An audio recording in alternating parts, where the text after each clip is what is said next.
The broadcast is now starting. All attendees are in listen-only mode. Welcome, everyone. My name is Randy Howell with Trader's State of Mind, and I am delighted to have you here. And we're going to be looking today at what those invisible barriers are that you just keep tripping over. It's like almost stepping into a trap. But before we do that, let's just find out if you guys can hear me. If some kind souls would please just type in a Y into the question box, it would allow Dolores and I to know that, yep, okay, we're good. We're good. Well, the only other real rule here is I hold questions toward the end on my these webinars. That doesn't mean that you can't write a question into the question box, because I would really love to have them instead of having all that awkward stuff of going, well, okay, I need to write a question in. So as we come along and as you start hearing this and you have questions spring forward into your mind, write them down. It'll allow us to get started quickly on the Q&A. So how about it? Anyway, let's get started, folks. Let's get started. I love this concept. I love the way that this is like something that a trader, until they really begin to get just how psychological the trading mind really is that they don't recognize you have to really learn how to spot these invisible barriers that are deterring your trading success, and they will do it. It's like you just step into the same thing over and over and over again, and you don't even know it. You go, well, what just happened? Have you ever had that happen? It's kind of like this, is that most of us have seen some Charlie Browns, and I'm going to show you something. This is one of the most famous of all the scenes, is that Charlie Brown constantly is doing this thing where Lucy brings him in to where he's going to kick the ball and do the extra point. And yet again, I mean, at least for like 50, 60, 70 years, she would always pull the ball right to the last, and he would tumble. But he kept doing it. So when we're looking at these invisible barriers, we're really saying the way you would actually know they're there is because you still keep doing the same thing over and over again, trying harder, doing this, doing that, getting new teachers, getting all new stuff, and yet the pattern remains. The pattern remains. Because ultimately, that's what we're talking about. When you see something going over and over and over again, happening over and over again, it is an habituation. It is a pattern. It's an emotionally based pattern that's firing right underneath your nose, but you don't have the eyes to see. You know better, and you intellectually you say, I know I'm not supposed to do that, but why do I keep doing it? I have plenty of knowledge. I have plenty of knowledge about trading. The problem is when I'm really under the gun and there's real money there, I have a very difficult time maintaining order of the mind that engages. I can no longer follow my rules. I don't know what happens. But when the smoke clears, it's not a very pretty sight. And what I want to do is I want to go through these, and I want to start reframing some of these very common traits of bad trading so that we got to get a more of an idea. It's not really your fault, but what happens, you don't understand your biology. You don't have a grasp of the emotional intelligence that a really good trader is going to have. So let's take a look at this. So what we're looking at is there is a powerful moment where, have you ever did an entry? A lot of people have entry problems, and it occurs at various places. Some people are absolutely right and ready to go up into the moment where the trade starts really warming up. It's just not, there, okay, I'm looking at it. But no, when it really starts hitting, your conditions, and you're going, so wait, this is getting to be a real viable option. And at the same time, what happens is that, when you go to the point where you realize I'm about to risk capital, your limbic system, your caveman brain, doesn't see that risking as capital as a good thing. It's looking at that as like you could lose. And suddenly that limbic system, that caveman brain of yours, is going, how do I protect this money? And if it can stop you from getting into the trade, that's a victory. short-term success, survival. You lived and you bypassed the problem. Now you look at that and go, why is this? Why is it so hard for me to risk capital when I know that's what I'm supposed to do? Your emotional brain, that mammalian brain you have, that caveman brain you have, does not understand money. What caveman understands, or cavewoman, understands is life and death. And when you are risking capital, it doesn't see it as money. I mean, if you gave a boatload of money to a caveman, he wouldn't know what to do with it. But if you put a significant threat in front of him, suddenly what you discover is he has a sense of powerlessness, of helplessness. And it just so happens that capital is safety. Capital is power. It is making things happen your way. All that stuff. And all of a sudden you start realizing is that caveman sees money very differently than you. And ultimately what you're doing is you are actually trading your beliefs about your ability to manage yourself and maintain sobriety, emotional sobriety, when risking capital to the caveman risking life. So entry, and by the way, it's not just when the trade warms up. I know people who they get up out of bed already in dread. By the time they get to the trading room, they're elevated and they have a hard time even turning their machines on, much less populating their charts. Okay, so you're looking at it going, where does that happen? And I want you to notice this is a repeating pattern.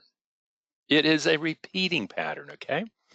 And that's the key. If it's a repeating pattern, what you're looking at is emotions have organized a habitual response to what it sees as either an opportunity, overtrading, or as something dangerous, having your money taken from you like a loss. So the first place is at entry. Do you have a problem pulling the trigger? Okay, and what is the pattern that just keeps happening over and over again? That's the very first thing that I want you to really begin to see is, okay, we've been talking about fear of pulling the trigger, but at the same time, what is actually that? What does that mean? Let's look at it a little bit deeper and go, okay, what happens is that is when I am beginning to experience the potential loss, but not of money to the caveman, but of my life. Okay, of my life. So there's entry, but let's go there and go FOMO. Well, let's just say that you're in the same position where you didn't get into the trade, a couple of them because you wanted more confirmation, and the trade got away from you, and those trades just took off, and they just did magnificent things, and all of a sudden you go, oh, what have I lost? Oh, why didn't I get in? Oh, you FOMO, the fear of missing out. At the same time, what happens is now we have something of where you've had that situation of going, okay, I don't want to lose. I don't want to lose. Oh, it got away from me. Oh, it got away from me. Now you're going, oh my God, I got to get that money. I got to make it happen. And all of a sudden, another emotion is that lust or greed. I like lust as a better way of looking at it. You've got to get in. You've got to get in. You've got to get in. You've got to make that money. And all of a sudden, what you see is that the emotions of the brain have been polluted by the lust, and you no longer are capable of really trading with the mind. And again, what I want you to see is the connection between the pattern of missing entry points and then the pattern that's connected to it of FOMO. And it's still about fear. Sometimes it's about fear of missing out, but what happens is that you can also just have that fear sitting there and you're realizing, something, if it's not fear of missing out, I could have, if I were there, I would have fear of, oh my God, what happens if the saber-toothed tiger grabs me? Look at the pattern. Is this something that habitually happens with you? Because ultimately, if it is, it's something that the limbic brain has organized in looking for a solution, okay? And it finds a solution, it works, then it locks in. When it locks in, you're no longer building a pattern. The pattern's creating your circumstances. So now we're going, okay, I'm hoping that you're getting is that you can put a label like this on it, but the thing is then chasing trades from boredom, okay, or aggression. Practically every alpha I know who has been really successful in other businesses and other ventures comes into trading and thinks, quite understandably, that I'm just going to apply the success skills that I developed to produce wealth in the other world, and I'm just going to apply that to trading. I'm gonna win. I'm going to be a winner. I hate I hate losing. That's why I win. And the alpha, when you really get to it, the alpha is really what happens is he has to win to keep feeling like he matters.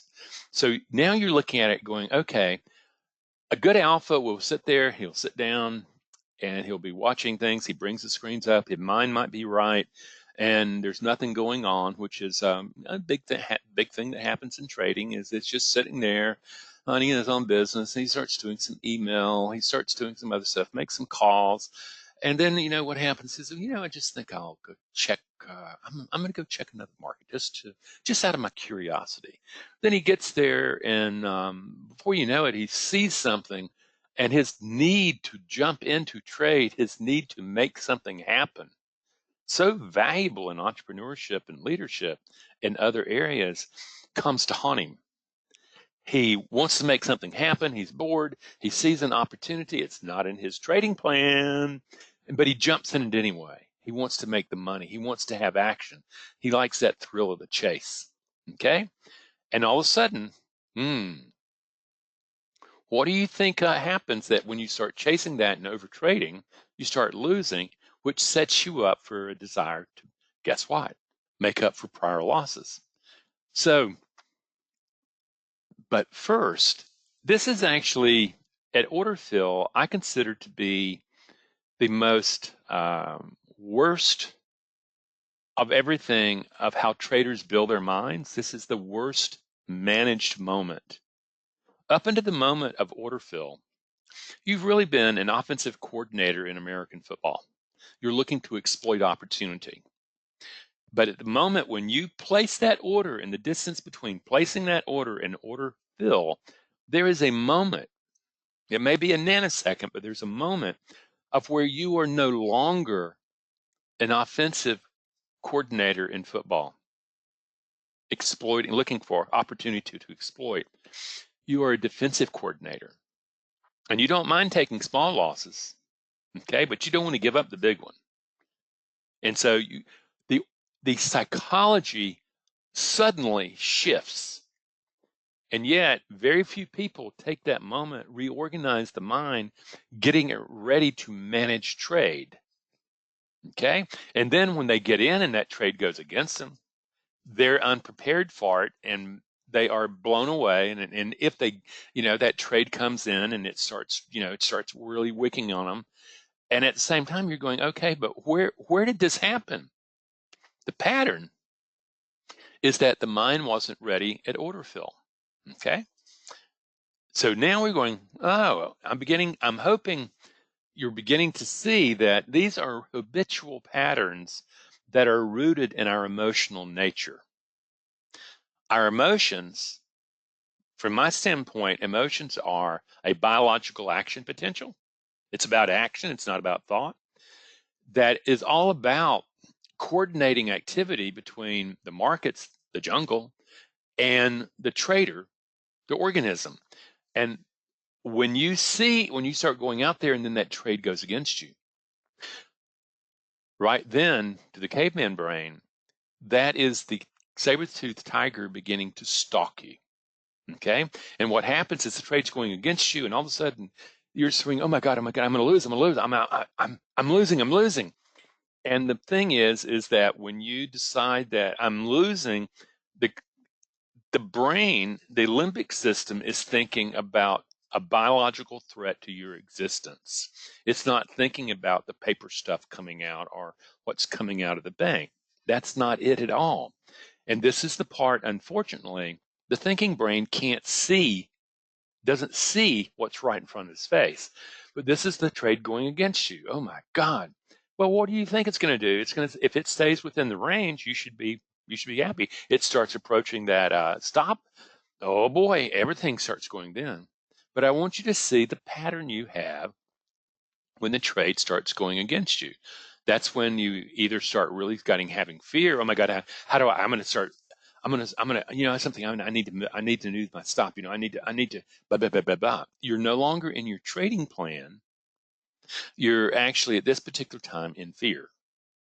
And it's teaching you, I can't let it go. I can't let, basically to the caveman brain, a saber-toothed tiger is rapidly approaching you at that moment, and you look like a tasty dinner. Okay?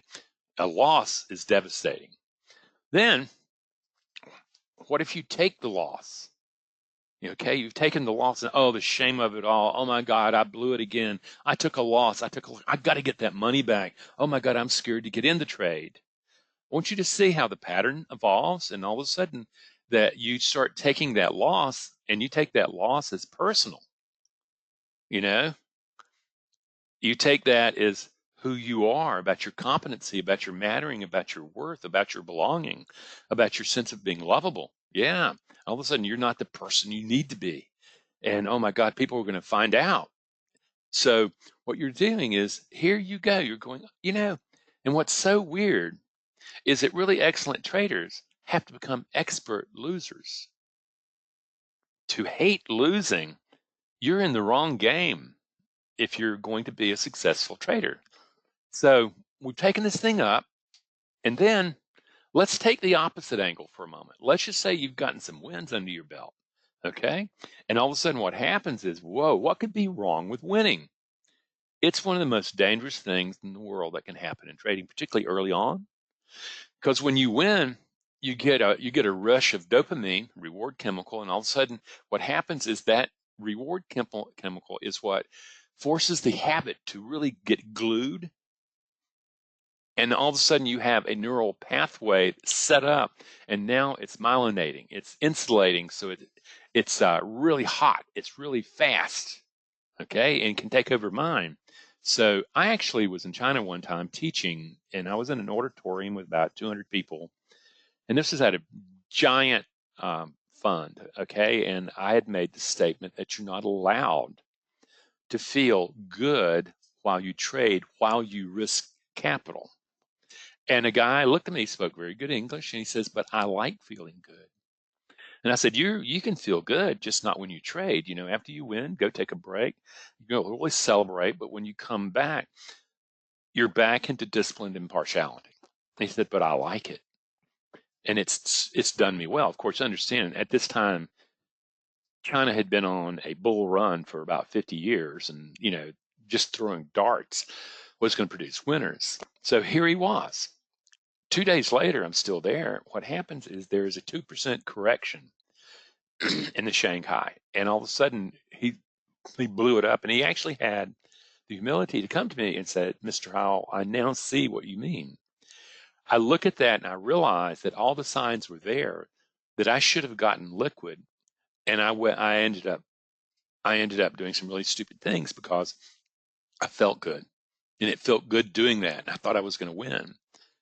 So now you're beginning to see these patterns that just keep, they're always there, and they're so human of us. They're not you, they're human of us. These are traits that were very useful in our younger days, when there were really lions, tigers, and bears that thought we were pretty interesting critters to consume.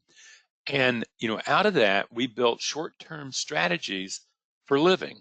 And it just so happens that we don't live in that jungle anymore. We live in a different kind of environment, that those particular traits that now have wired into literally transmittable patterns across time, they grab you, and that it's called evolutionary psychology at that particular time.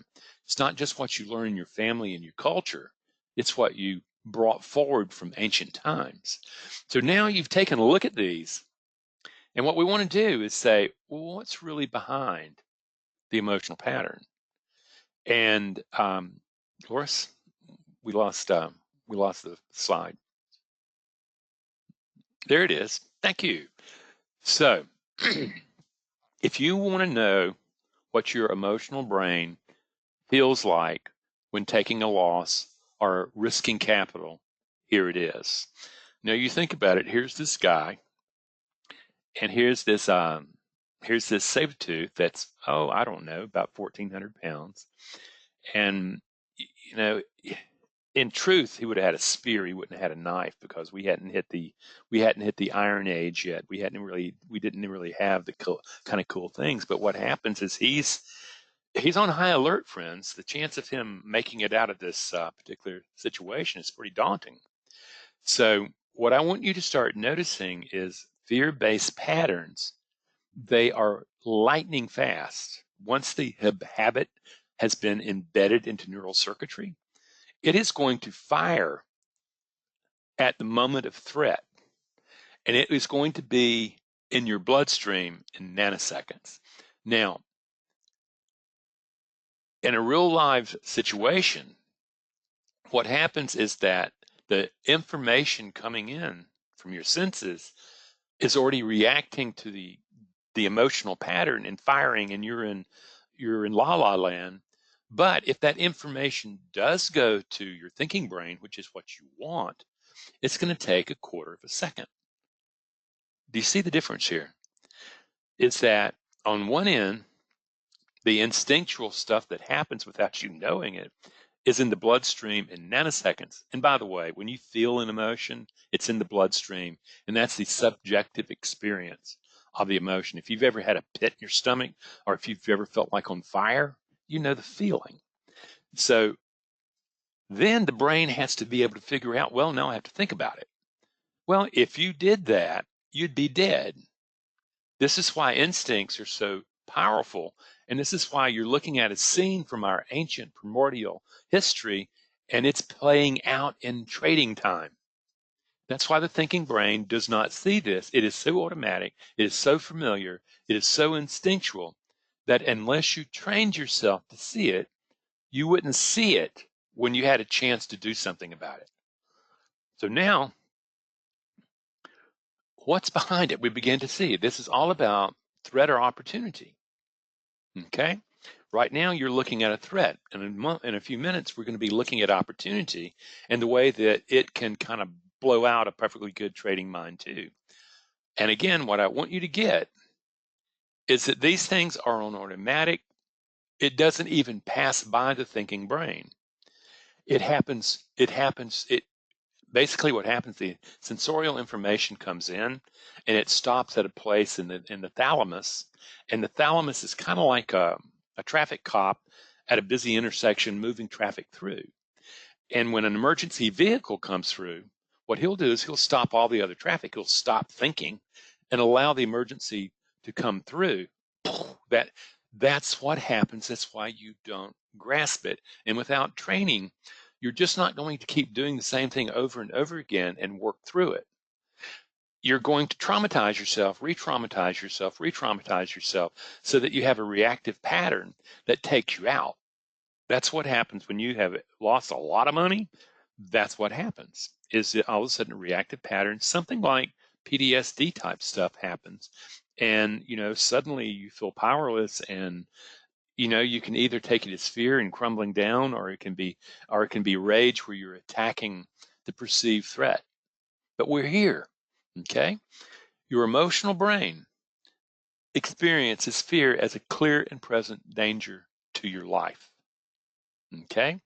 It bypasses, and the thalamus, that traffic cop, it bypasses thinking. Thinking is shut off. And that's why you ultimately end up doing the same thing over and over again, even though you know better cognitively. You have to get at this from an emotional standpoint, in the emotional mind, not from thinking. So now we've gotten this thing and going, well, to kind of give you an idea, this is the dilemma, friends. What I want you to notice is the geeky guy driving the brain doesn't even know that he has a pasture in back. He doesn't have the senses. He has very little emotional literacy, is what it amounts to. And yet at the same time, there the caveman is in the back seat. He's all your instinctual reactions to fear and opportunity. And all of a sudden, though, is that when you get in the heat of the moment, suddenly the driver, the thinking brain, is blown out of the water. And what happens is you work from the instinctual survival instincts that drove our success in the first place. The problem is those survival instincts don't work in trading. That's the whole key. You're going to have to find a new set of rules that includes really getting to know your emotions, not shutting them off, pretending they're not there. The only time emotional nature's not there is when you're dead, and that's not what we're after. But we are looking to say, okay, what I know is that regardless of what I would like or not, caveman is my trading partner. I need to get to know caveman. I need to develop the emotional intelligence to be able to work with that aspect of myself, because caveman does not think. Okay? He reacts by pattern that has been established for short-term survival. And when you start getting in these losses and you hate losing, you have that belief of hating to lose and stuff like that, yeah, you're sitting duck for reacting to patterns, the pattern taking over, leaving you in the dust, and you wake up and go, what happened? That was not in my plan. Well, the thing is, you didn't plan to include your caveman nature. Unless you do, you're missing a whole chunk. Okay? So now we're looking at this and going, okay, this is what it's like, friends. That is a depiction of a clear and present danger. And it's something that happened 12,000 years ago. 12,000 years ago, cats this big were around. And that it so happens they like to live in caves. And they found that humans like to live in caves. And that humans were pretty easy. They were a lot easier to take care of than, say, a woolly mammoth. So you're looking at it.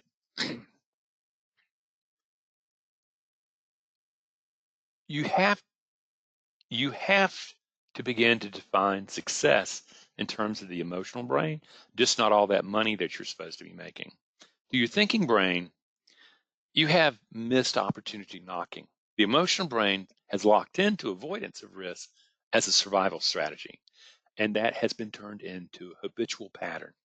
Okay, this right here, if you've ever taken a loss and you've avoided it, you going down. I'm a double down. I'm a double down. This thing's going to come back. You're fighting for your life, just like this dude right here is. His job is at this particular time is he can go to avoidance. He can submit and just allow himself to be eaten alive, or he can fight back. It's all instinct. At this time, there is no thinking, and it happened in an instant. So here we are. The thing is you are locked into patterns because that's what your brain does. It creates emotional based patterns that make it automatic the way you engage the world. A lot of people call that personality. And the real deal is that if you're going to have success as a trader, you're going to have to start redefining winning and losing. And you're going to have to redefine, basically what exactly is your job as a trader. Okay, and that makes it pretty interesting. And on the other side of this thing is when opportunity knocks, is that to pull down a woolly mammoth fed a small group of cave people for a week, a month. Okay, but the problem is, if you notice that woolly mammoth is what 30 times the size of each individual man. To attack that, they had to get really cranked up. They had to get really on a lot of speed, adrenaline, a lot of just going, something. This is dopamine, man. I can do this. I can do this. I mean, in this drug-induced thing where if I attack that thing and we win, I get rewarded heavily. I get status. I become a leader. I get first dibs in being able to push my genes into the future. That's a big, big motivator. So what happens, alphas? What they're doing is they're attacking it and stuff like that. They just think I have a famous blue raincoat. Nothing's going to happen to me. And at the same time, there's a lot of people going to die taking an animal like this down. And yet the rewards, you get all cranked up. You get all wonderful. You're seizing opportunity. And this is where it comes from. This is the evolution of that. But now what I want to do, I want to show you this looks like in real life today. Take a look at this. When you take a look at this image, that guy is, that tiger's pouncing. I want you to feel that. That is taking a loss, okay? That is taking a loss. That is what taking a loss meant to the caveman. Now, it just so happens that that human being right there is actually the trainer of that lion. And that lion and he are actually playing. But when you look at it, boy, you begin to say, oh my God, yeah, I find myself in a fight for my life. That's revenge trading. I find myself getting all cranked up and just really doing overtrading. That's that the caveman's getting ready to attack a woolly mammoth. And there's a lot of rewards that blind you to the potential of getting really, really hurt. This is happening every day. This is the subcontext. I don't call this the subconscious or the unconscious. I call this the limbic learning. And of course, it's not available to your thinking brain. It's not been repressed. It is sitting there on familiar pattern, and you no longer have to think through it. It automatically reacts, and you wouldn't even know it happened. Okay? So that's what's behind all this stuff. And here we go. What I want you to notice is that modern Homo sapiens right there, basically from that really ancient creature that was using a smart great ape, it was using tools and stuff like that, but it was not built for the modern world. It was built for another time. But the thinking brain, that thing that elevates us so far beyond everything else, grew out of the mammalian brain, out of the emotional brain, out of the caveman brain. It didn't happen overnight. It took about 125 million years. But you're beginning to see it's working through, and that modern Homo sapiens is carrying the emotional brain, the mammalian brain of a distant ancestor. Okay? Do you see the quandary? This is what you bring to trading, and unless you won the genetics lottery, you're not prepared for it. And to be honest with you, I am just enormously blown away by how poorly trained traders are to be able to manage psychology. But not even that. It's amazing to me how many traders refuse to look at their psychology as something that has to be developed.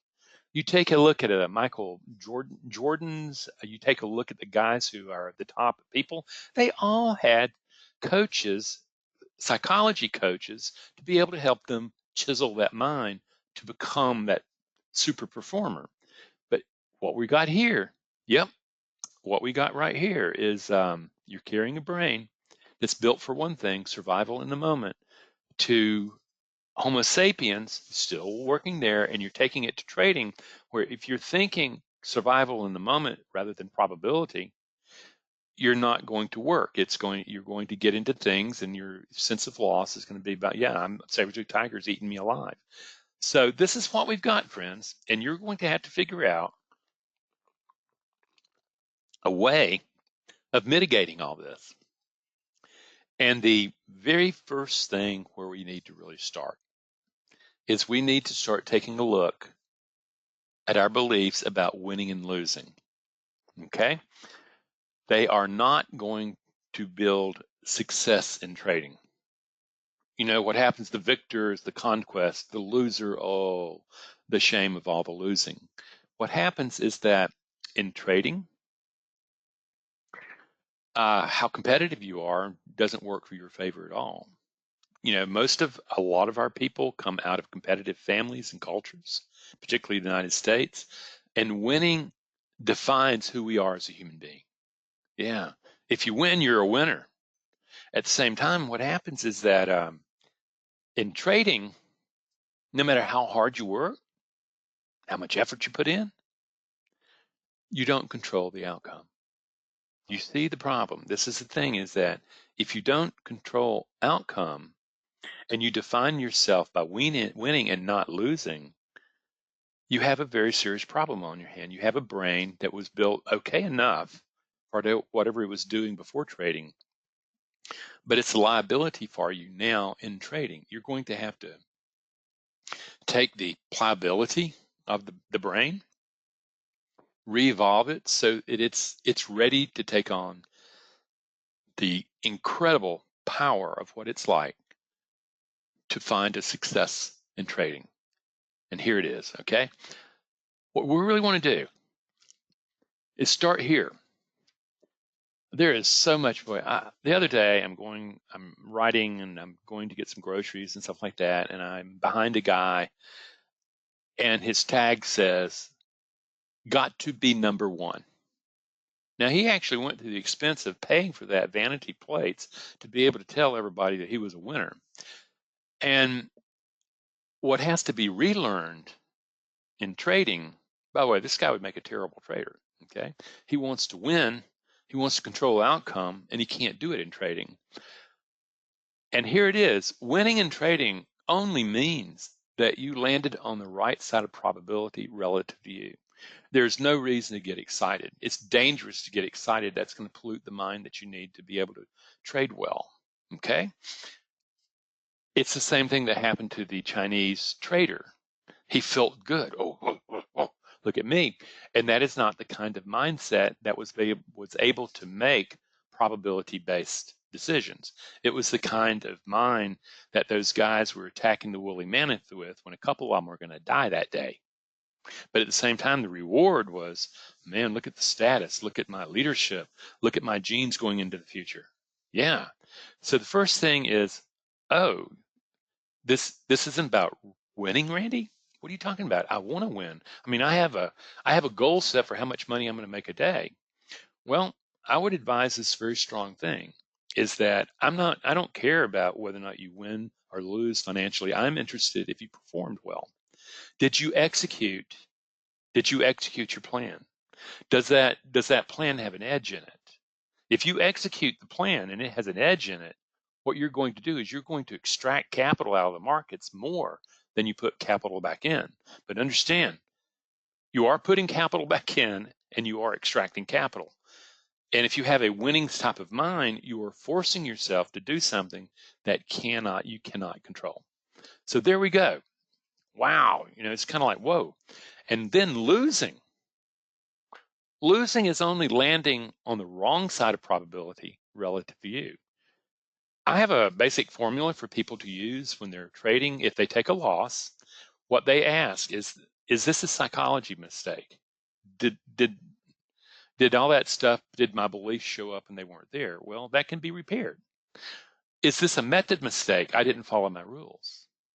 Or was this just landing on the wrong side of probability?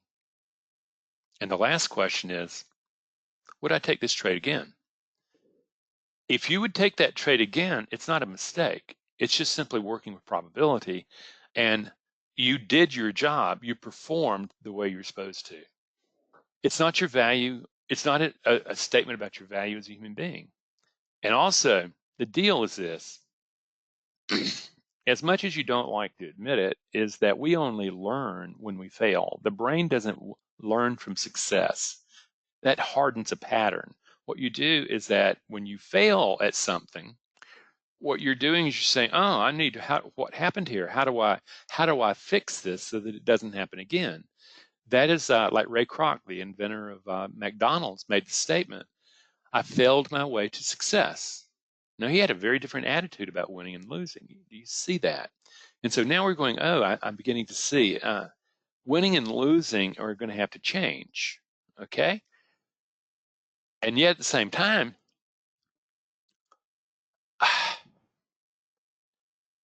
the big deal, if you are going to be a successful trader, you're going to have to become an expert loser. You're going to have to be able to keep the losses small because you're going to be losing a lot of times, but not necessarily big chunks of capital. But the thing is if you keep your rules, this is how much I can lose. I'm stopping it here. I'm not letting it go. I'm not getting sucked into that trade. So now what we want to do, we want to start saying, the rules of success for trading are very different than the ordinary life. And trading forces you into to transform the beliefs that you bring to trading and project upon the markets, because that's exactly what's happening. You're finding out how effective your beliefs are in the management of uncertainty. And what most people discover is that we've been living in a delusional state thinking we're in control, and we get to trading and discover that cover is blown. What you're in control of is your performance. Now, you think about a basketball player. You think about sitting at the foul line, games on the line, okay? It's so easy for a conversation to erupt. Oh my God, what if you miss? What if blah, blah, blah, blah, blah. At the same time, another potential can be there where you're looking at it and going, you know something? Whether or not I win or lose, I'm okay. There's a potential for both. What I can do is I can do everything in my power to produce my mind so that I perform really well in this moment. And then the odds then are in my favor. Your job is to perform. You should be rewarding yourself for performing well. If you say, yeah, I'd take that trade again after a loss, what you're doing is maybe take a break, congratulate yourself, self-soothe yourself, because you did really well. And that caveman brain of yours needs to be soothed so he doesn't think that the loss of capital is in fact a loss of life. This is how you begin to train. You begin to train. So what we're looking at, your job, should you want to become a successful trader, is to build a probability-based mind for long-term success, not short-term success. That's the deal. And the question is that, you know, a lot of people say, oh, I've got affirmations. Boy, I've do some visualization. I've got that. I've got things. I have blah, blah, blah, blah. I've got all sorts of stuff. And what I want to do is start saying, you know, does it work? What's the health of your trading account? That's how we're going to look. And what happens is that this is where we teach a process, okay? And it's a way of imagining yourself going up steps. You accomplish one thing, you go to the next, you go to the next, and before you know it, what you've done is you've really had enormous impact on the shaping of the way you react to uncertainty, to the way you react to the certainty, the uncertainty of winning or losing.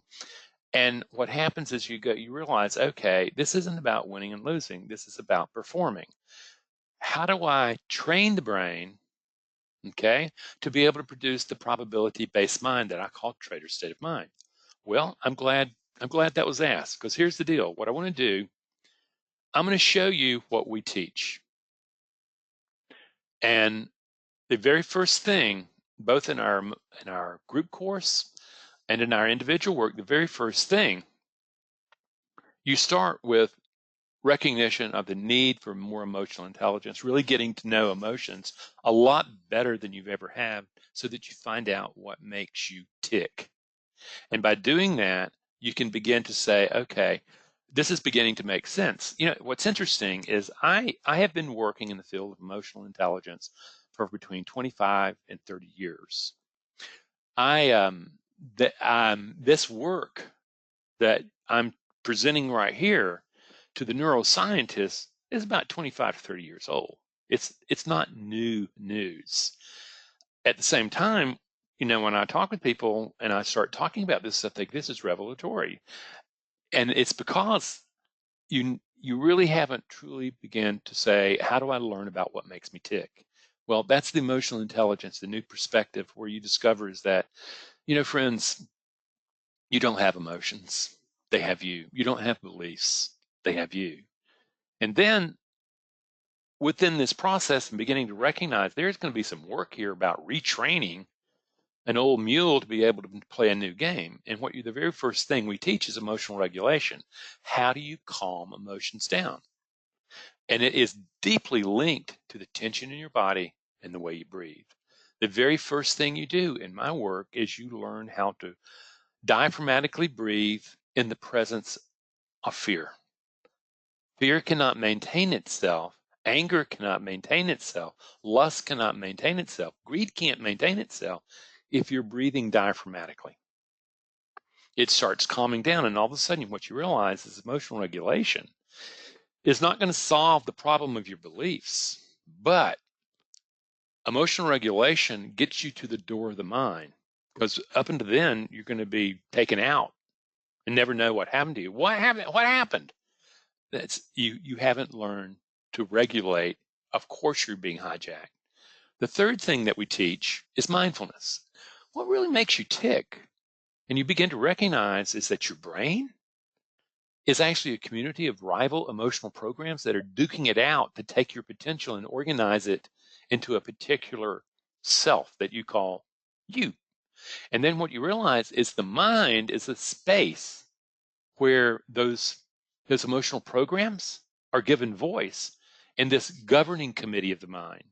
And what you discover is that it's an undisciplined mind right now, undisciplined ruling junta, and you're going to have to come in as the CEO, the chairman of the board, and start rearranging everything so that the bad guys, the ones that want to take the company of you down a pretty much a dead end, don't have all the power in critical moments. What you want to train elements of yourself to be able to pull forward that. In mindfulness, you open the door of the mind and you start understanding the forces that are at play in the mind. Then we have mindfulness. This is when it gets interesting, because then I'm going to have you looking for the historical internal dialogue, and that where you meet the inner critic. The inner critic is that part of you that takes a whip out and ties you to the whipping post and just gets at you. It's the one that criticizes you. It's the one that judges you. It's the one that tempts you to jump out of your rules. That one. And also you meet the adaptive self. That is the brain organizing your potential into a self that can survive short term.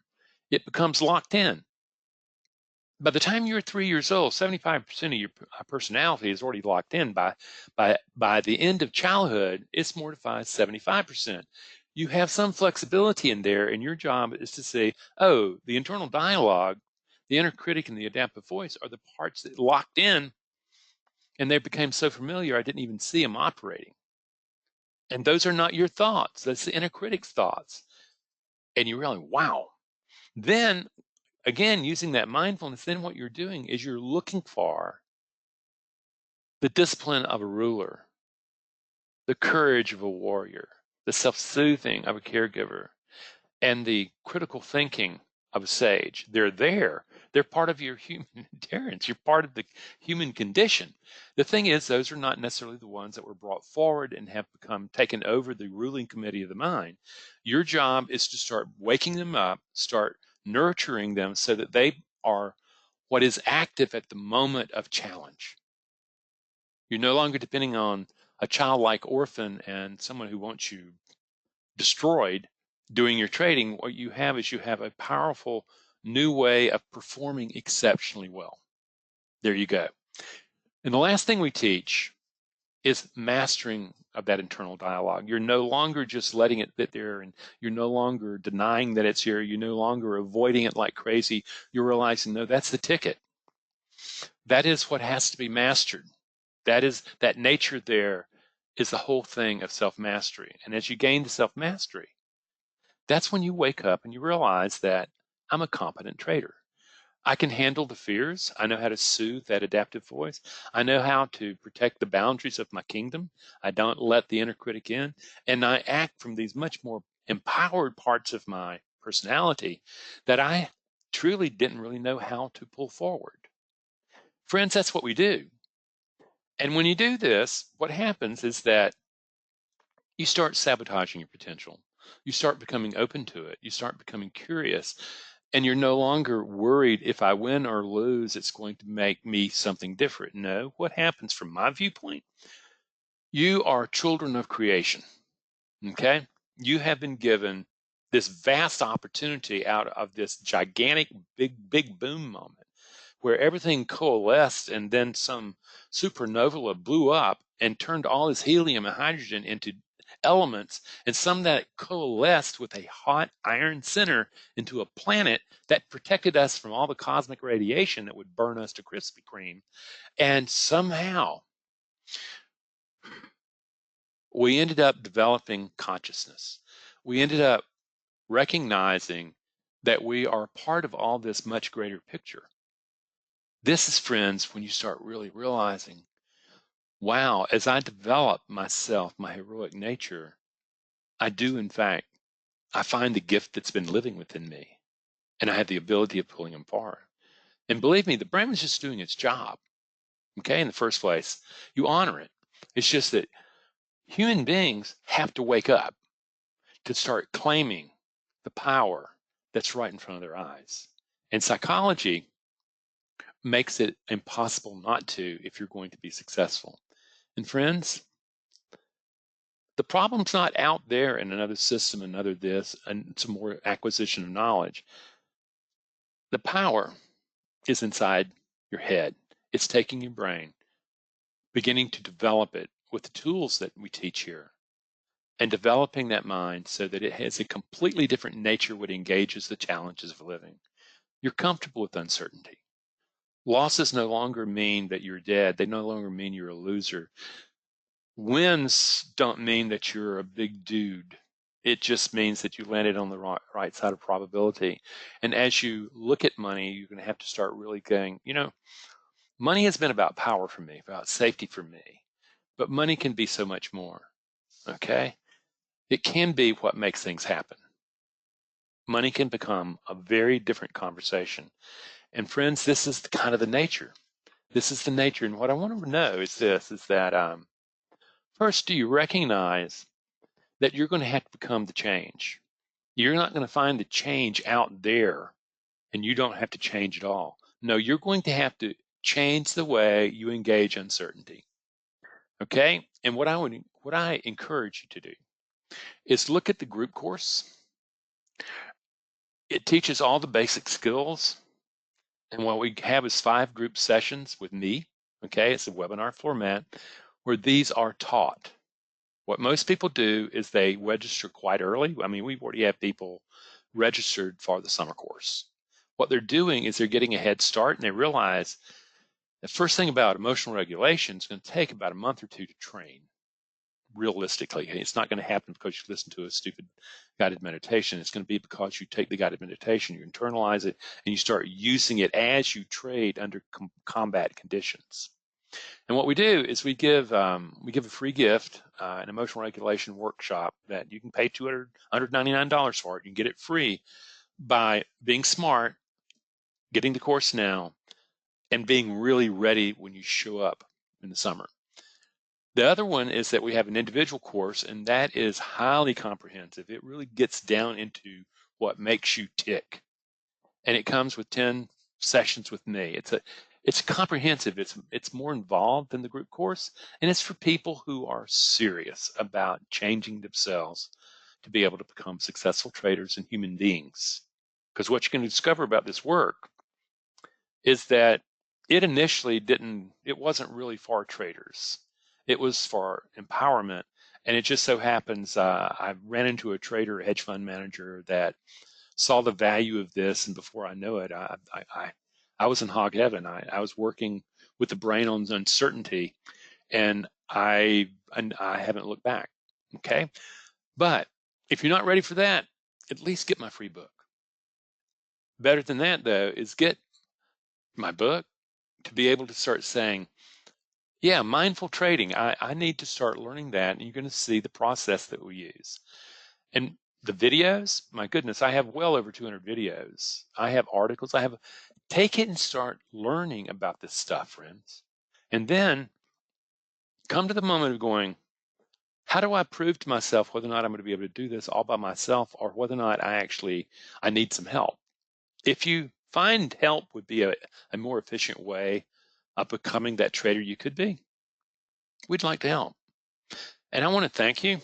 It's been a lot of fun. I just love talking about this work and the impact it can have on your life. I thank you for coming here. And if you have any questions, we have a few minutes, and I'll be happy to answer them. Okay, let's see here. Okay, I see the hi, Randy. Hi, Randy. When bidding at auctions, I get the same sort of emotions that I get when doing trading during trading. I bet you do in day trading. Like trading, auctions have very limited window of time to make decisions. And once you place your bid on the lot, there's no turning back. Yeah, it's very much like it. Unless you get outbid, I accept that I will not attempt to win every lot that bid on as funding is limited, but the feeling of loss can still be there. Feelings of remorse when winning can also be there, yes. Do you see a viable analogy and the potential for improvement in performance between auction bidding and day trading? Yes, I do. To be honest with you, I've never heard of auctions. I never thought about that, but yeah, the analogies. The thing is auction is just like life. We pretend we live in the illusion that we have control when in fact we don't have control. I mean, look at me. I went to China and I'm making a ton of money giving speeches and stuff like that, and I thought, man, I am so in charge. Yay! And what happens? I ended up getting heart disease over there from the horrible pollution.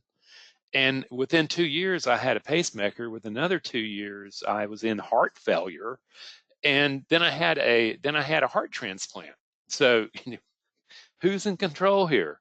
And ultimately, the heart transplant has just opened up enormous possibility for me. So yeah, it's very similar. I maybe I'll retool this course for people who go to auctions. That's pretty interesting. Thank you. That's very interesting.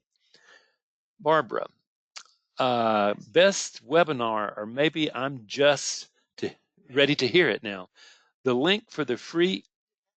Okay. Oh, that's Barbara. Okay. Well, thank you.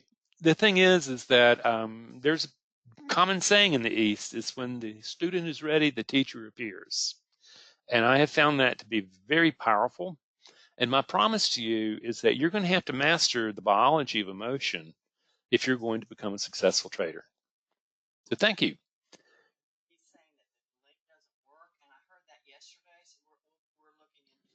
Yeah, okay, the link doesn't work for the free ebook. We're going to look into that, Ken, and I'm not sure what the deal is, but we will get that. Okay. Well, well, then you're gambling. I know very few people who consistently win at something as far ranging as the crap table. My dad was a poker player, and he was not a man to get into a poker game with. He had a photographic memory and he could count cards, but he was not gambling. The people who were playing him were gambling, but he was not gambling. So, and I've worked with a couple guys who are poker players, and it's very similar. It's very similar to trading. You have a lot more control in gambling and poker playing than you do in being able to do trading, because trading just has infinite possibility in it. That's it. Okay, well, right on time. You guys are great. I appreciate it. Friends, no matter what happens, my hope is that you have a glorious life. My hope is that you find the empowerment living within you and can develop a mind that can engage these challenges of living and realize that challenges are not bad, they're how we grow. And recognize that we're all morphing, we're all evolving, and trading forces it. I never would have thought something like trading would be one of the most powerful self-development avenues there is, but trading is. And tomorrow, when you buckle up, ready to go, I want you to look at your body. I want you to look at your body and see the emotions already there in the way you breathe and the way you hold tension.